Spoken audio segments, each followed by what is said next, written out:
Welcome back to Thuringia, October 13th, 1806. It's now 2 o'clock in the afternoon, and a great deal has taken place.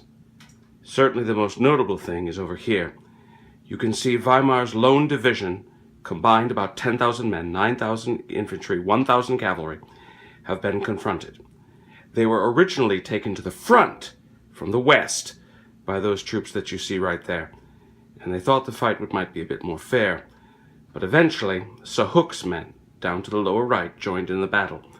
And as a consequence, Weimar is now in a desperate struggle. There's been 4 hours of combat, and their morale is precipitous. Frankly, with Murat's men advancing from the west, and both Davout and the men coming up from Lannes' corps from the south, it's not going to end well. The sound of the guns in Le Vol de l'Aigle goes out over 30 kilometers, which is a fairly great distance on this map. And as a result, the men of Blücher's corps have heard the guns as well as Ruchel. Blücher, being a good soldier of the Prussian Empire, has decided to march his men of Arnhem's corps, which you see right there to the right of the shot near Weimar. They're going to march west. Unfortunately, as you can see, this is not a particularly good choice, but they're hoping to extricate Weimar before it's too late. I fear the worst.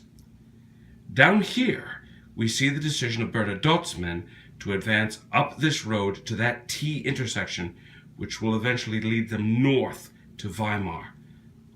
Further to the east, we see the joint advance of the men of Augereau's corps, as well as Lefebvre from the Imperial Guard. They're going to take both sides of that river all the way over to Saalfeld. That's why they're taking such a great deal of time. More interesting, we finally have the merger of Guyot's corps, that yellow sticker and the red one that have been probing northward toward Schleiz.